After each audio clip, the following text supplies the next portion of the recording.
Mabuhay. Thank you for watching at maraming po salamat at sinamahan nyo kami. At ngayon po, umpisa natin, meron kaming Bible challenge. We're gonna ask some people if they know a Bible verse, kung alam nila, kung meron silang alam na Bible verse, okay? And then we're gonna give them a prize. So right now we're going to Farmers Market, okay? Samahan nyo kami and see you there. Thank you. God bless. Okay, okay, ngayon nandito na tayo, okay? Titingin-tingin lang tayo. Tignan natin kung anong makikita natin. Samahan nyo po ako. Let's go.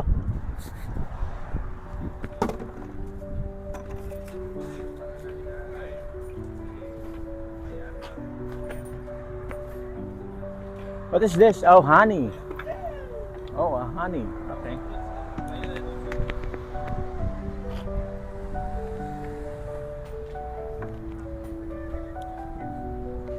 This is tamales. Popcorn. Wala tayong makita. Let's see. Wala tayong makita rito.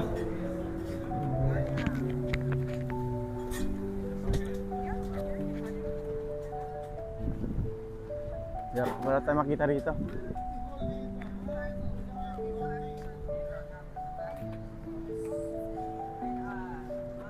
Hello.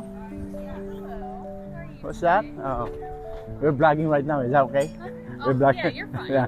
Okay, so because we have a challenge, you go to church. Do you know any Bible verse? We give you a prize. Oh, No sorry, Bible verse. Oh, no. okay, so okay, thank you and God bless. Okay. Yeah, she don't know the Bible verse, so we're just gonna look around. Who got a Bible challenge? Bible challenge. Okay, let's see here.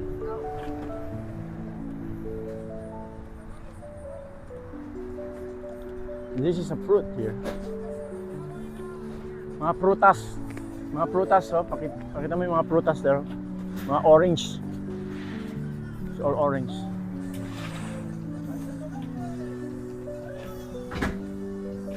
So, mga sariwa, look, check. Hello.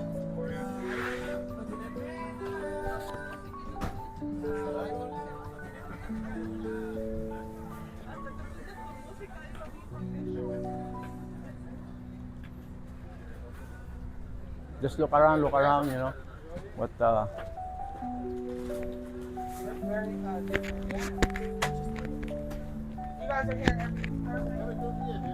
okay, we just look around here. Mga prutas.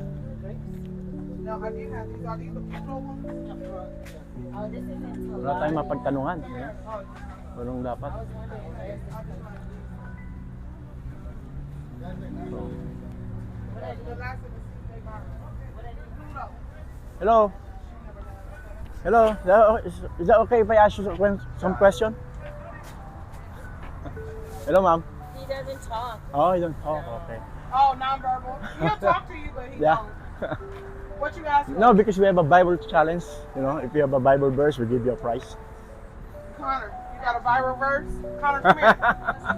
You want to go viral? Yes or no? Yeah, we're vlogging right now. Okay, that okay? He's vlogging. You want to go viral? Come here. You want to go viral? Show me what you got. Show me your dance Maybe you're not John 3:16, you know. So. Okay. Thank you so much. You're welcome, baby. Wala pa rin. Wala tayong makita. Yung mga pakwan dito, see? Watermelon. So. Strawberry, yes.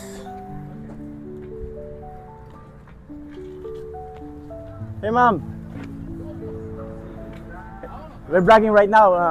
We're asking if you know a Bible verse, we give you a prize. Like $20. Do you know any Bible verse? Do you know any Bible verse? Yeah, say it. It's a blessing to we're from Mission Pinoy, okay, so. Huh? Philippians what? 4:13? I do all things through Christ who strengthens me. I just don't know Okay, so the verse, okay. number. I don't Say it again so the people can hear it. I can do Philippians all things. Philippians 4:13. Philippians 4:13. I can do all things through Christ who That's strengthens me. amen. So That's right. That she can do all things through Christ that's strengthening her. So you want No. you got the church? No, it's a blessing. You know, it's a blessing so the people can see it.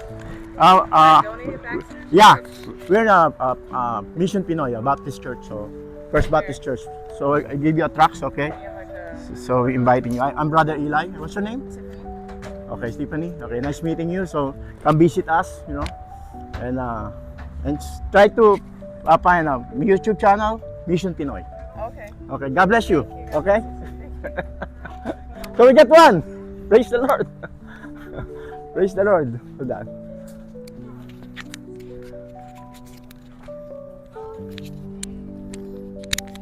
So, hanap pa tayo. Oh sir, maybe you know a Bible verse, so I give you a prize. What? A Bible verse. You know any Bible verse? No? I don't, man. I'm sorry. Okay, okay. No, it's okay. Yeah, It's okay. I'm sorry. It's just a challenge. Alright.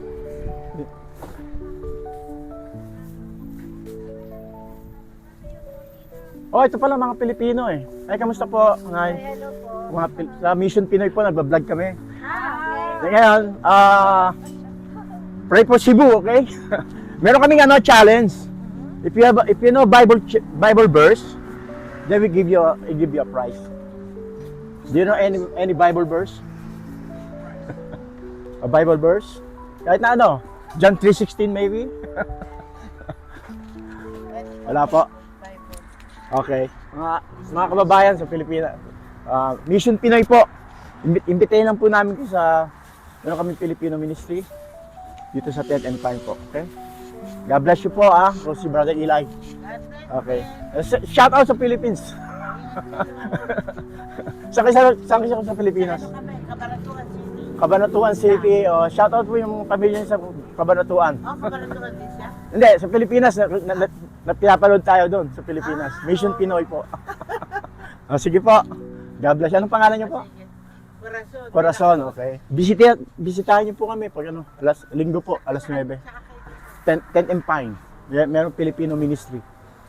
So, okay? So, God bless you po. At hindi po aksidente ito, the Lord knows. Okay? We keep praying for you, sister. Okay. Okay, let's go. Now we're just gonna give the verse, the Bible verse. So that's good. You know, that's good because the Philippians 4:50, Philippians 4:13 is one of my favorite. You know, so at least meron tayo nakita mga Pilipino, dito sa market. Kasi Pilipino, mahilig sa market. Okay, so ito ang pinaka-market dito. Okay, kada linggo lang ata to. So, farmers market. Merong flea market, merong iba-ibang klaseng market, no? Pero bira ka lang makakita ng street food dito. So, I'm just gonna read one verse for our devotion bago tayo magtapos, before we finish our vlog. So we're gonna go to John 3:16, John 3:16, the Bible said, "For God so loved the world, He gave His only begotten Son, and whosoever believe in Him should not perish, but have everlasting life." Sa Tagalog, sapagkat gayon na lamang ang pag-ibig ng Diyos sa mga tao, kaya't ibinigay niya ang kanyang kaisa-isang anak. Yun ay si Kristo, si Jesus. Ang sino mang sumampalataya sa Kanya, si Jesus, kay Jesus, ay hindi mapapahamak, kundi magkakaroon ng buhay na walang hanggan. Yun po ang dahilan kaya natin ginagawa to. Na para makilala ng tao ang Panginoong Jesus. Dahil siya lang ang tanging daan at ang tanging katotohanan at tanging buhay. Now, He's the only one, only way, the truth, and the life. And no one's come to the Father through Him. So that's why God so loved the world, and whosoever, kahit na sino, basta tinanggap niya ang Panginoong Jesus na kanyang tagapagligtas at Panginoon, makikita niya ang kaharian. Ang kaharian doon sa taas sa langit. At nagkakaroon siya ng buhay na walang hanggan. Hindi ba napakaganda yon? Kasi pag walang Jesus, wala. You're nothing. If you don't know anything, you can have everything in this world. Makamit mo man ang lahat ng yaman sa mundong ito, pero pag walang Jesus sa puso mo, wala. Hindi mo mabibili ang kaharian ng langit. So that's why it's amazing, that how God so loved us so much. So that's why we try to do this channel and this vlogging is to spread the gospel of Jesus Christ. Ipamalita ang magandang balita ng Panginoong Hesukristo na ipakilala sa tao na merong pag-asa, and ang tanging pag-asa ay ang Panginoong Jesus. Sana po may matutunan kayo at mahipo at ang inyong puso at tumawag kayo sa Diyos.